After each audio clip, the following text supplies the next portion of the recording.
Just take a quick second and forget everything Marvel Comics has taught people about the God of Thunder, because his mythic roots are insane. The transcript for this essay is available on my website, witsandpod.com. The Marvel Comics Thor made his debut in Journey into Mystery number 83 from 1962. This version was co-created by Jack Kirby, Larry Lieber, and Stan Lee, with inks by Joe Sinnott. Shout out to colorist Stan Goldberg and letterer Artie Simek.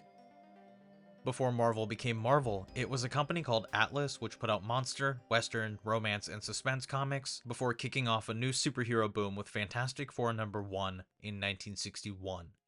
While Marvel's Thor is rooted in Norse mythology, it's heavily fueled by those Atlas monster stories, especially early on. Thor has a half-brother named Loki, there's an Allfather, a Bifrost, a Surtur, a Ragnarok, and all of the other pieces from Norse mythology. It just goes in its own direction while mixing in with the rest of Marvel's universe. The original myths didn't have the Destroyer armor, Radioactive Man, Mangog, or Amora the Enchantress. Any of those elements are definitely additions from Kirby's interest in sci-fi and fantasy. Thor's alter ego, Donald Blake, is another way to mix the Thunder God with superhero tropes. Now, before I go into the mythic version, Kirby and his longtime collaborator, the esteemed Joe Simonson, did create their own version of Thor before the Marvel version. In the pages of Adventure Comics number 75 from 1942, Simon and Kirby had Sandman and his sidekick Sandy go up against another version of the Thunder God. The twist is that this one turned out to be a mobster in disguise. However, Simon and Kirby heavily rooted this one in the Norse myths, giving him a red beard and more grounded look. A version of Loki appears in issue 6 of an Atlas comic called Venus from 1949, edited by Stan Lee. The Norse myths usually depict the trickster god with red hair, which the comic follows. In Venus number 12, Lee teams up with artist Werner Roth to bring Loki back. This time, Loki helps Venus with his brother Thor. In 1957, Kirby worked on a DC comic called Tales of the Unexpected number 16, where a man named Bard finds a hammer in the wilderness that happens to belong to a certain thunderer. The hammer is taken, but Thor shows up to get it back and punishes the thief. This version of Thor has a more traditional appearance and is more vengeful than the Marvel one. Loki with a horned helmet makes a cameo too. So, both Kirby and Lee had run-ins with Norse myths before bringing their version to life in the 60s.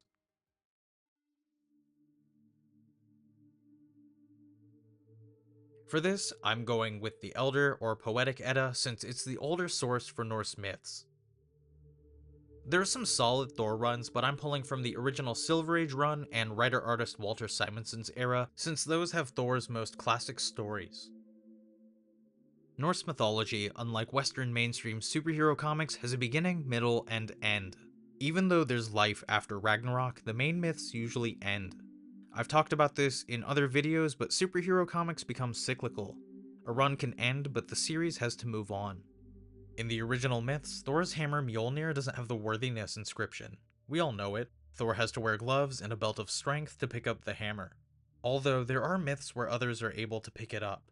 Thor and Loki aren't related in the myths. Loki is not Odin's adopted son.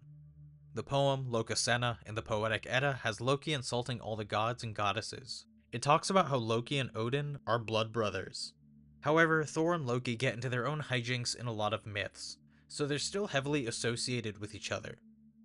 Hel is the mythic counterpart to Marvel's Hela.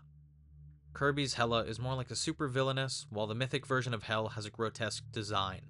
She looks half human and half skeletal, ruling over Helheim. In both versions, she's still the daughter of Loki. Aside from Hel, Loki had two other kids with the witch Angrboda, Fenrir the Wolf and Jormungandr the World Serpent, who play a big role in the mythic Ragnarok. I doubt that the comics would allow for the eight-legged horse because Norse mythology Loki is into some freak shit. A lot of the myths have the gods dealing with the giants or Jotun. There's also an interpretation of Norse mythology where the Aesir are complete menaces. Multiple stories have Thor acting like a genocidal maniac, like in the Song of THRYM, where he loses his hammer to a giant named THRYM. THRYM wants the goddess Freya as his bride, but gets Thor in a wedding dress and a hammer to the head instead. Like the myths, the comics have their own version of Ragnarok, which ends the old world and creates a new one.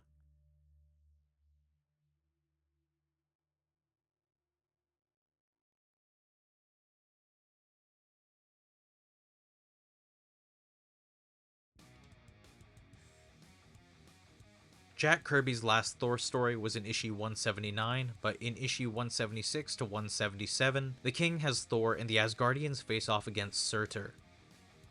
Kirby has the Asgardians using blades and frost cannons. It takes every Asgardian to finally banish Surtur and avoid the end of the world. I've already talked about this in other videos. Of course, Kirby's intention was to follow up his version of Ragnarok with the New Gods, which follows the myth with Kirby's twist. By the end of his runs on FF and Thor, Kirby was just ready to leave Marvel for DC.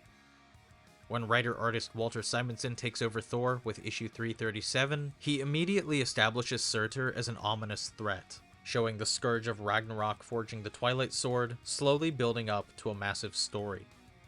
The Surtur saga's most impactful issue is in 353, seeing Thor, Odin, and Loki teaming up to take down the Lord of Muspelheim. Unlike the Kirby version, it's just 3 against 1, ending with Odin's sacrifice and Surtur's defeat as the All-Father passes Asgard onto the next generation. Simonson, like Kirby, takes some detours from Norse mythology. Again, there's no Throg in the Eddas. However, after the massive battle with Surtur, Simonson eventually follows it up with another key moment from the myths.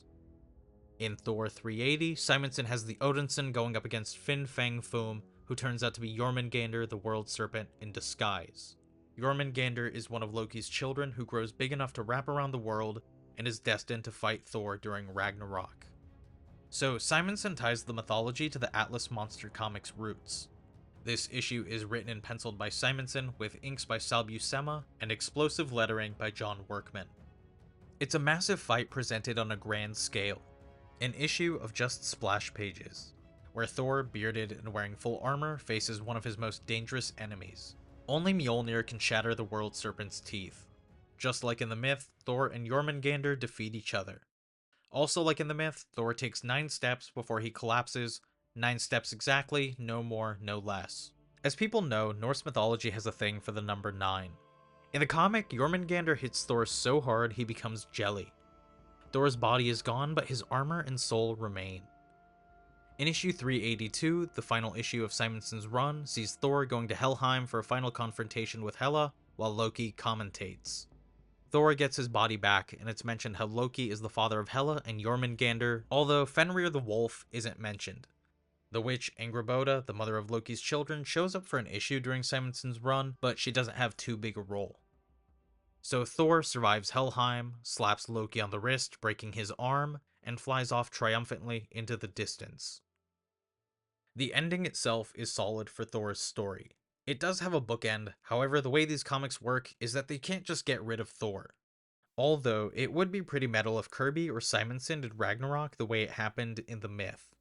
This probably won't be a full breakdown like the Fantastic Four dives, but there are more myths to cover and the differences between comics and Norse Thor. I brought up Walter Simonson's work in this video, and he's done some amazing comics on Norse myths. Of course, I'll recommend the Poetic Edda as well. Not to mention the plenty of Jack Kirby projects I've put out over the years. As always, the transcript for this essay is available on my website, witsandpod.com. If it's not on there, it's not me, it's probably Loki in disguise. Share these essays around. Thanks for watching my work. Chaos ensues.